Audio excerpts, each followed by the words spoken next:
Wabarakatuh. Perkenalkan, nama saya Silvia Ramawati dari kelompok 15 ingin mempresentasikan materi pertemuan 13 yang berjudul Mengelola Kualitas TQM dan Six Sigma. Pada dasarnya, manajemen kualitas atau quality management atau manajemen kualitas terpadu atau total quality management atau TQM didefinisikan sebagai suatu cara meningkatkan performasi secara terus-menerus atau continuous performance improvement pada setiap level operasi atau proses dalam setiap area fungsional dari suatu organisasi dengan menggunakan semua sumber daya manusia dan modal yang tersedia. Definisi tentang manajemen kualitas di atas ISO 8402 atau Quality Vocabulary juga mengemukakan beberapa definisi tentang perencanaan kualitas atau quality planning, pengendalian kualitas atau quality control, jaminan kualitas atau quality assurance, dan peningkatan kualitas quality improvement sebagai berikut menurut Gesper 2001. Yang pertama, perencanaan kualitas atau quality planning adalah penetapan dan pengembangan tujuan dan kebutuhan untuk kualitas serta penerapan sistem kualitas. Yang kedua, pengendalian kualitas atau quality control adalah teknik-teknik dan aktivitas operasional yang digunakan untuk memenuhi persyaratan kualitas. Yang ketiga, jaminan kualitas atau quality assurance adalah semua tindakan terencana dan sistematik yang diimplementasikan dan didemonstrasikan guna memberikan kepercayaan yang cukup bahwa produk akan memuaskan kebutuhan untuk kualitas tertentu. Yang keempat, peningkatan kualitas atau quality improvement adalah tindakan-tindakan yang diambil guna meningkatkan nilai produk untuk pelanggan melalui peningkatan efektivitas dan efisiensi dari proses dan aktivitas melalui struktur organisasi. Six Sigma adalah suatu alat manajemen baru yang digunakan untuk mengganti Total Quality Management atau TQM sangat berfokus terhadap pengendalian kualitas dengan mendalami sistem produksi perusahaan secara keseluruhan dan merupakan konsep dari statistik yang mengukur suatu proses yang berkaitan dengan catat atau kerusakan. Tujuan dari Six Sigma adalah untuk meningkatkan kinerja bisnis dengan mengurangi berbagai variasi proses yang merugikan, meredukasi kegagalan-kegagalan produk atau proses, menekan cacat-cacat produk, meningkatkan keuntungan, mendongkrak moral karyawan, dan meningkatkan kualitas produk pada tingkat yang maksimal. Filosofi Six Sigma berikut di bawah ini merupakan filosofi dari penerapan metode Six Sigma pada 2003. Yang pertama, fokus sesungguhnya kepada pelanggan didukung oleh sikap yang mengutamakan kebutuhan para pelanggan, juga sistem dan strategi yang berfungsi untuk mengikatkan bisnis kepada suara pelanggan. Yang kedua, manajemen yang digerakkan oleh data dan fakta dengan sistem-sistem pengukuran yang efektif yang melacak dan hasil akhir maupun proses, input, dan faktor-faktor prediktif lainnya. Yang ketiga, fokus proses, manajemen, dan perbaikan. Sebagai sebuah mesin untuk pertumbuhan dan sukses, proses-proses dalam Sigma didokumentasikan, dikomunikasikan, diukur, dan diperbaiki pada basis terus-menerus. Proses tersebut juga dirancang atau dirancang ulang secara berkala untuk tetap berada pada kebutuhan saat ini dari pelanggan dan bisnis. Yang keempat, manajemen proaktif meliputi kebiasaan dan praktik-praktik yang mengantisipasi masalah dan perubahan-perubahan, menerapkan fakta dan data, dan asumsi pertanyaan mengenai tujuan dan bagian kami melakukan sesuatu. Yang kelima, kolaborasi tanpa batas atau kooperasi khusus antara kelompok-kelompok internal dan dengan para pelanggan, pemasok, mitra, rantai persediaan. Yang keenam, dorongan untuk sempurna, tetapi toleransi terhadap kegagalan. Hal ini memberikan kebebasan kepada orang-orang dalam Six Sigma untuk menguji pendekatan-pendekatan baru bahkan sementara mengelola resiko dan belajar dari kesalahan, dengan demikian mencapai pelelang kinerja dan kepuasan pelanggan. Ada juga metodologi Six Sigma. Berikut di bawah ini metodologi dalam penerapan Six Sigma atau lebih dikenal dengan nama DMAIC atau Define, Measure, Analysis, Improve, dan Control. Yang pertama, defini.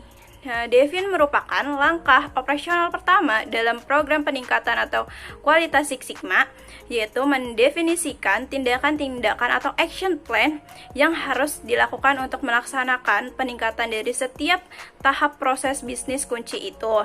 Yang berikut ini adalah tools yang dapat dipakai pada phase define, diantaranya brainstorming, yang kedua diagram SIPOC atau supplier, input, process, output, customer. Yang supplier adalah orang atau sekelompok orang yang memberikan informasi kunci material atau sumber daya lain kepada proses. Berikut ini adalah definisi dari SIPOC. Yang pertama, supplier, input, process, output, customer. B itu ada measure, merupakan langkah operasional kedua dalam program peningkatan kualitas Sigma.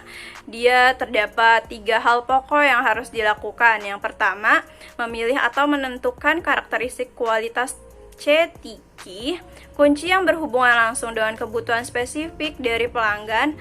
Yang kedua, mengembangkan suatu rencana pengumpulan data melalui pengukuran yang dapat dilakukan pada proses, mengukur kinerja sekarang atau current performance pada tingkat proses output, outcome untuk ditetapkan sebagai baseline kinerja awal proyek Six Sigma. Yang C ada analisis, merupakan langkah operasional ketiga dalam program peningkatan kualitas Six Sigma yang terdapat 3 hal langkah, yaitu menetapkan kapabilitas proses atau CP, kedua mendefinisikan target-target kinerja, yang ketiga mengidentifikasikan sumber-sumber variasi. Yang D ada improve. Dalam langkah ini bertujuan untuk mengembangkan, mengimplementasikan perbaikan untuk menurun DPMO dan meningkatkan Six Sigma. Dalam langkah improve ini ada 3 hal pokok. Yang pertama, mengetahui penyebab potensial yang menyebabkan variasi proses. Yang kedua, menemukan hubungan variabel-variabel kunci penyebab variasi. Yang ketiga, menetapkan batas-batas toleransi operasional. Yang E ada kontrol, merupakan tahap operasional terakhir dalam proyek peningkatan kualitas Six Sigma. Terdapat 3 hal pokok dalam langkah pengendaliannya. Yang pertama, melakukan validasi terhadap sistem pengukuran.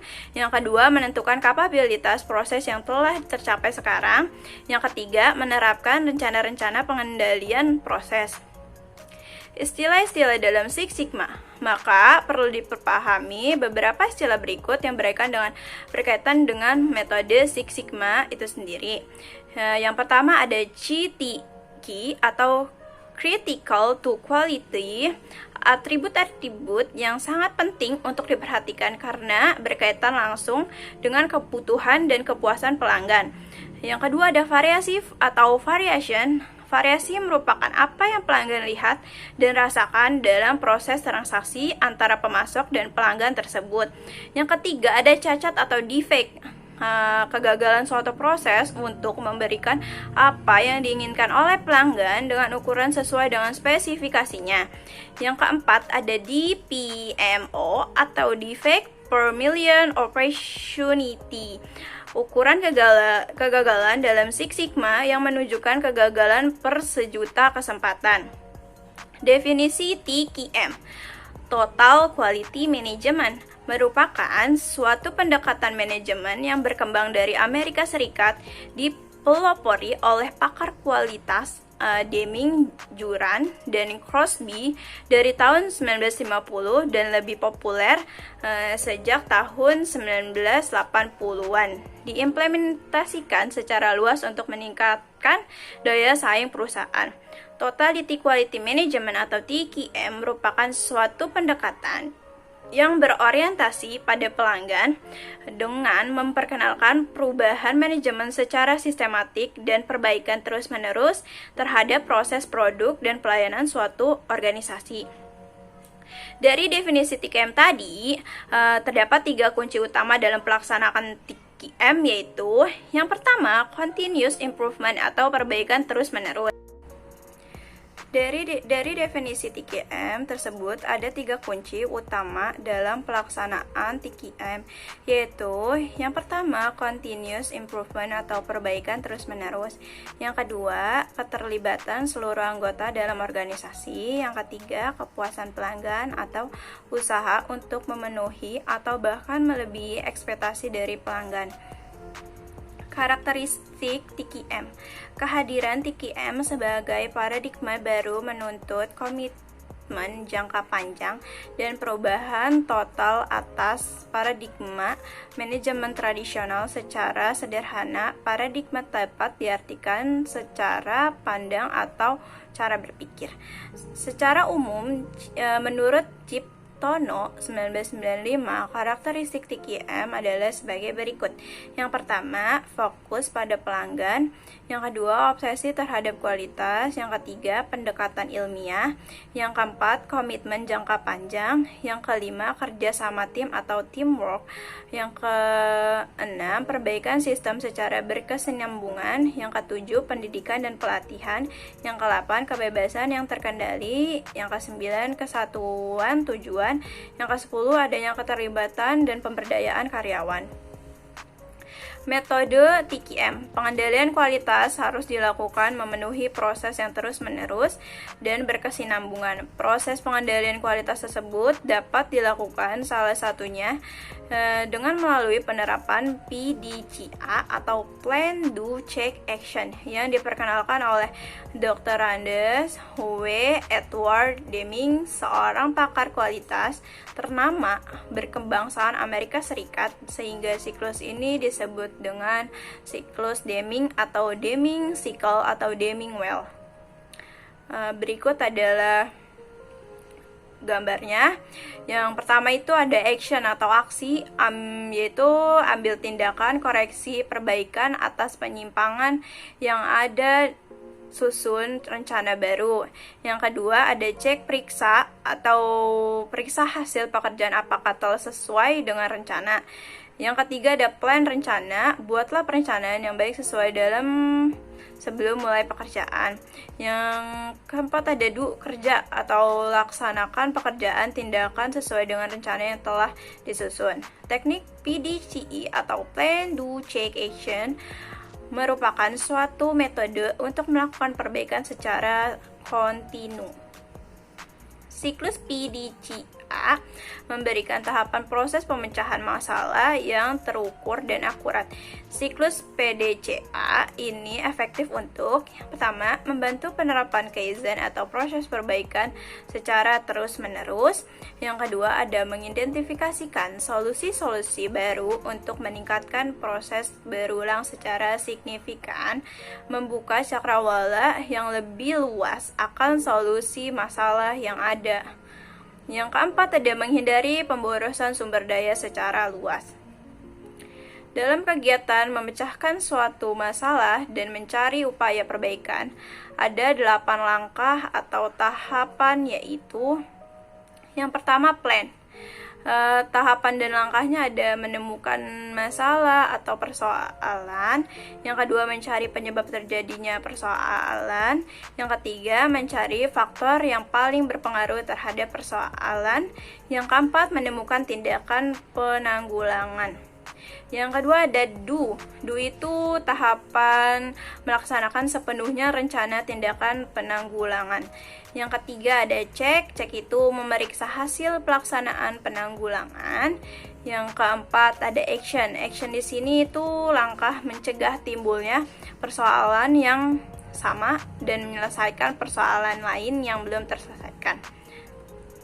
Nah, itu saja presentasi yang dapat saya sampaikan. Kurang lebihnya mohon maaf. Wassalamualaikum warahmatullahi wabarakatuh.